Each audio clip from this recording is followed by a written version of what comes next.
Greetings to all. Welcome to Future Officers Academy. Today we are going to see the 29th July daily current affairs. Today we are going to discuss the topics of historic bronze opens India's medal hunt. Which comes under prelims perspective. Next, sites eases norms of agarwood export, which we have to know under the environment and ecology, that is under GS 3 paper. Next, Ariel, another watery moon, which we have to know about prelims perspective. Next, on reservations and OBC cream layer, which we have to see under GS2 paper under Indian polity. Next, Israel occupied Golan Heights, which we have to know in under the location and editorial analysis, and finally the mapping. Our first topic is about Manu historic bronze opens India medal hunt. Manu Baka won a bronze medal in the women's 10-meter air pistol event at the Paris 2024 Olympics, marking her first Olympic medal and the first for Indian women shooter. She continues to compete in upcoming pistol events at the Games. This marks her first Olympic medal and the first won by Indian women shooter. She previously finished medalist at the Tokyo 2020 Olympics. Manu qualified for the final in third place and maintained medal contention throughout the event. She was in silver medal position until her final shot, missing silver by 0.12 South Korea's Kim Jae. Another South Korean, Lee Jin-ho, won gold. Manu will also compete in the women's 10-meter pistol mixed team and 25-meter pistol events. With this, we have the UPSC prelims question which have been asked in 2021. Consider the following statement in respect of the 32nd Summer Olympics. The statements they have been given is the official motto for this Olympics is a new world. Next, sport climbing, surfing, skateboarding, karate, baseball are included in this Olympics. Which of the above statement is correct? So the answer is B. Only statement 2 is correct. Our next topic is about environment and ecology. States that cites ACES norms for agarwood export move to benefit lakhs of farmers from the northeast. First we have to know why it is in use. India successfully prevented agarwood, that is Aquilaria melanensis, from being included in CITES review of significant trade and secured a new export quota starting April 2024. This benefits farmers in northeastern states despite ongoing illegal trade issues. The Botanical Survey of India and MOEFCC supported this move with non-determined findings of NDF studies. We have to know about agarwood.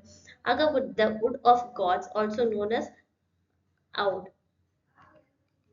is a highly valuable and aromatic resonance wood produced by Aquilaria tree.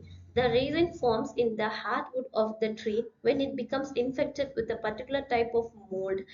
This infection causes the tree to produce a dark fragrant resin which is highly sought for its distinctive aroma.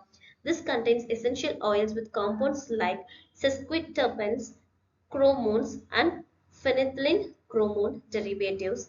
It thrives in tropical forests at altitude up to 1,000 meters, often found in areas with high humidity and rainfall. Its conservation status, that is IUCN status, listed as critically endangered in sites listed in Appendix 2 in 1995 based on India proposal at COP9 in 1994.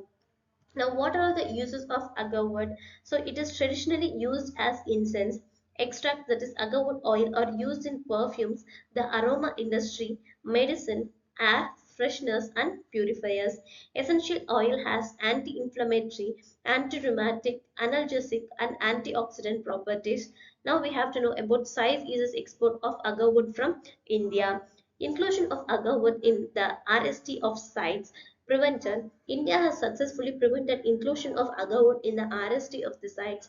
This development is going to be benefit lakhs of farmers in certain districts of Assam, Manipur, Nagaland, and Tripura. The decision based on the study by BSI is India's removal from the RST for Aquilaria mesalensis was achieved through the study conducted by Botanical Survey of India under the MOEFCC. The study, known as non-determinant finding, concluded that the species could be sustainably harvested under certain conditions. So what are the significance of farmers here? Agarwood cultivation is prevalent in parts of India, especially in the northeast. This development will benefit lakhs of farmers in districts of Assam, Manipur, Nagaland, and Tripura. So, with this, we have to know about CITES. Here, CITES is Convention on International Trade in Endangered Species of Wild Fauna and Flora. It was established in the year 1973 and entered into the force in 1975. The objective is to ensure international trade does not threaten the survival of wild animals and plants. The parties are 184 countries. The appendices is Appendix 1 states that species threatened with extinction trade permitted only in the exceptional circumstance. In Appendix 2, species not necessarily threatened with extinction, but trade must be controlled to avoid utilization incompatible with their survival. In Appendix 3, species protected in at least one country which has asked other sides parties for assistance in controlling trade. The mechanism uses a system of permits and certificates to regulate trade. The impact is significant in reducing illegal wildlife trade, aiding conservation efforts. The challenges are enforcement issues, illicit trafficking, complaints gaps among member countries. Our next is to see about the prelims question which have been asked in previous year 2016 with reference to red sanders sometimes seen in the news. Consider the following statements. The statements are: is it is a tree species found in a part of South India. It is one of the most important trees in the tropical rainforest areas of South India. Which of the statements given above is are correct? So the answer is A. Only the first statement is correct. Our next topic is Ariel, another watery moon. So, NASA James Webb Space Telescope found evidence of subsurface ocean on Uranus moon Ariel, which explains the presence of frozen CO2 on its surface. Carbon monoxide and carbonate minerals suggest that the hidden ocean may be supplying CO2 and interacting with Ariel surface, requiring further investigation. Triton's retrograde rotation is explained by its shared origin with Pluto before being captured by Neptune. Another mystery involves Uranus moon Ariel, which has frozen CO2 on its surface despite its distance from the Sun. On July 24, NASA James Webb Telescope detected signs of liquid ocean beneath Ariel's surface. Carbon monoxide discoveries suggest Ariel surface temperature might be 18 degrees Celsius lower than currently estimated, or that a subsurface ocean is producing carbon oxides. Cracks and grooves on Ariel could allow icy slope and components to escape to the surface. JWST also found carbonate minerals indicating possible interaction between water and rocks. Further studies and missions are required to verify these findings and explore if Ariel is another water bearing moon. With this, we have the Prince practice question. Apart from the planets and satellites, there are numerous tiny bodies which also move around the sun. These bodies are called as answer C, the asteroids. Next, on reservations on the OBC creamy layer. So we have to see why it is in use. The allotment of IAS to Pooja Kedkar, an OBC non-creamy layer candidate, has raised issues about creamy layer exclusion in reservation policies. The debate focuses on the effectiveness and fairness on reservation system and potential loopholes in obtaining benefits. Now, what is the history of reservation? Article 15 and 16 of the Indian Constitution guarantee equality for all citizens, and special provisions for advancement of socially and educationally backward classes, including other backward classes, scheduled castes, and scheduled tribes. Reservations for SC and ST are fixed at 15% and 7.5% respectively in central government jobs, educational institutions, and public sector undertakings. In 1990, the Prime Minister VP Singh implemented 27% of reservation for OBCs in central government employment based on the Mandal Commission recommendations from 1980. In 2005, the reservation policy was extended to include educational institutions, both public and private, for OBC, SC, and ST categories. In 2019, at 10% reservation was introduced for whole economically weaker sections among the unreserved category. Now, what are the cream layer exclusion? The Supreme Court upheld 27% reservation for OBC in Indira Shavani case in 1992. So setting 50% cap on total reservations and mandating the exclusion of the creamy layer from the OBC benefits.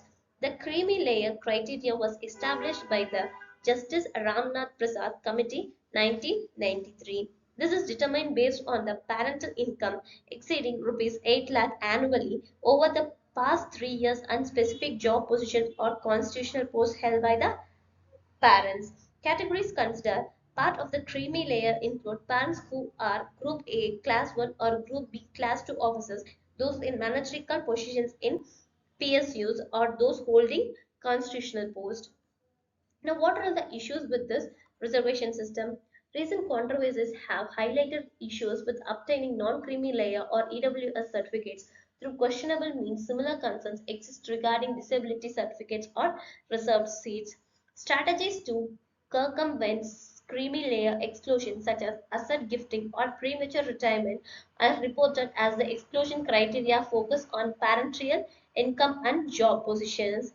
The Rohini Commission found that the significant percentage of reserved jobs and seats are concentrated among a small number of OBC castes, with around 1,000 out of 2,600 OBC communities having no representation. Similar concentration issues are noted for SC and ST categories. The current reservation rate, including for EWS, stands at 60%. Government data indicates that 40 to 50% of reserved seats for OBC, SC, and ST in central government jobs remain unfilled. Now, what are the recommendations done for the improvement? To address these issues, it is necessary to tighten scrutiny to prevent ineligible individuals from obtaining NCL, EWS, and disability benefits. Ensuring that deserved vacancies are filled promptly is crucial. Consideration of subcategorization with OBC could help address underrepresentation and distribute benefits more equitable. A discussion on whether to implement creamy layer exclusions for SC and ST categories, especially for children of senior government officials, should be initiated. Engaging with the stakeholders to discuss and implement these recommendations can help ensure that reservation benefits reach the most marginalized groups effectively. So we have the UPSC mains previous year question paper which have been asked in 2018. So whether National Commission for Scheduled Caste NCSC can enforce the implementation of constitutional reservation for scheduled caste in religious minority institutions examined. So you can practice on this question. Our next topic is Israel occupied Golan Heights. So why it is in news? Israel accused Hezbollah of launching a rocket attack on the football field in Majdan Shams in the Israel-occupied Golan Heights, killing 12 children and teenagers. This is the deadliest incident in the region since the October 7 Hamas attack on Israel. We have to know about Golan Heights here. The Golan Heights is a rocky plateau with an area of 1,800 kilometers square on the border between Israel and Syria in southwestern Syria. Israel occupied this Golan Heights, Western Bank, Eastern Jerusalem, and Gaza Strip in 1967 Six-Day War. An armistice line was established and the region came under the Israel military control. Syria tried to retake the Golan Heights during the 1973 Middle East War. Syria was defeated in this attempt. Both countries signed an armistice in 1974, and the UN Observer Force has been in place on the ceasefire line since 1974.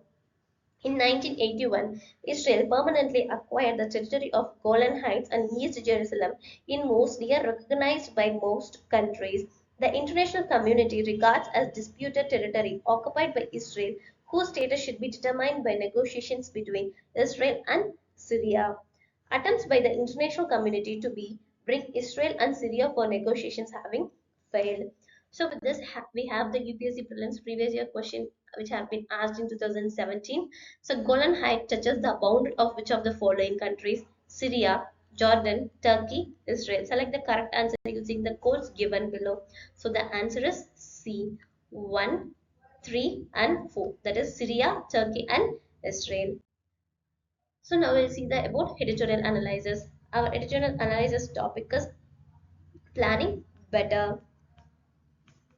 The Niti Aayog, established, replaced the Planning Commission and promote cooperative federalism, faces criticism for its limited advisory role and lack of authority in resource distribution.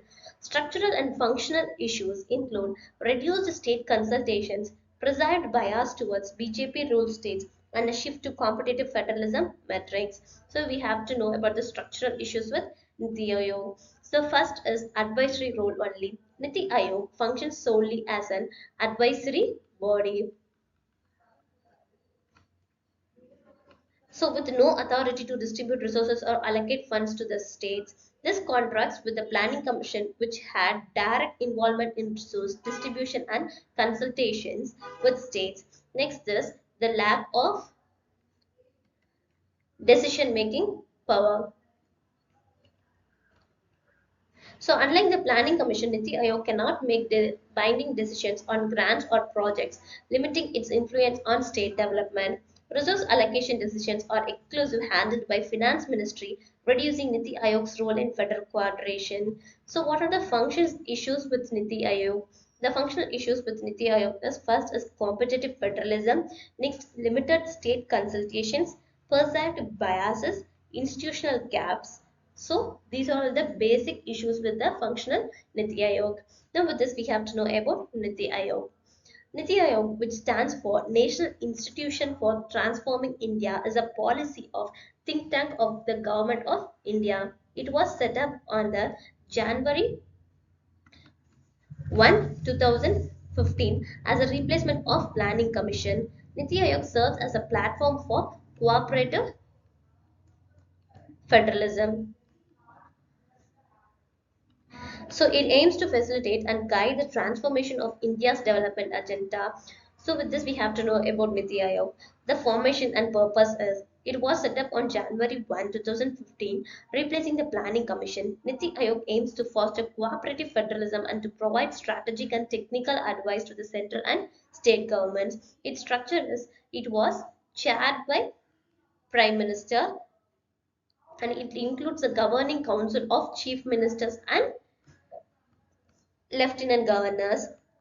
It also has various task forces and committees for focused activities. The objective is to promote inclusive growth designs, medium and long term policies, and ensure social and economic development tailored to India needs. Now, what are the key initiatives and programs of it? So, notable programs include Aspirational District Program, Atal Innovation Mission, and National Nutrition Mission. Now, what is the role of the think tank here? Function as a think tank, embracing innovative policy making through rigorous data analysis and collaborating with experts, research institutions, and academia. Now, what are all the compositions of Niti Aayog?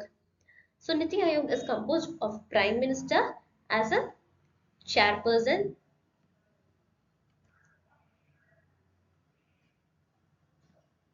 a governing council consisting of chief ministers, lieutenant governors of states and union territories as vice chairperson, full-time and part-time members are four ex officio members from the Union Council of Ministers. So the chairperson is the Prime Minister of India, serves as the Niti Aayog chairman. Vice chairperson, Niti Aayog vice chairman is appointed by the Prime Minister.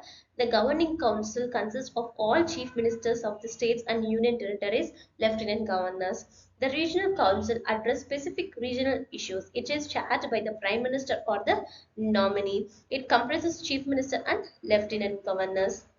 The ad hoc memberships is two members from leading research institutions serve as ex officio members on the rotational basis. The ex officio membership is up to four members from the Union Council of Ministers or nominated by Prime Minister. The Chief Executive Officer of the Niti Aayog CEO is appointed by the Prime Minister and holds the rank of Secretary to the Government of India. Now, who are the special invitees here? Experts and specialists with domain knowledge are nominated by the Prime Minister. So now we have to know about the difference between Niti Aayog and Planning Commission. The Planning Commission was a non-constitutional body, but Niti Aayog serves as an advisory body. Planning Commission has limited expertise in taking decisions on different subjects, but Niti Aayog has wider expertise which followed to make better decisions on different subjects. Planning Commission focused on bottom-up approach to planning. Here, Niti Aayog focused on top-down approach. The Planning Commission imposed policies on state. Niti Aayog does not mandatorily impose policies. Planning Commission has the power to allocate funds to states and ministries. Niti Aayog, they do not have the power to allocate funds. Now, what are the objectives of Niti Aayog? Niti Aayog aimed to achieve sustainable development goals and encourage cooperative federalism. It fosters competitive federalism by facilitating states to set and achieve their own growth target. It acts as knowledge and innovation hub for policy formulation.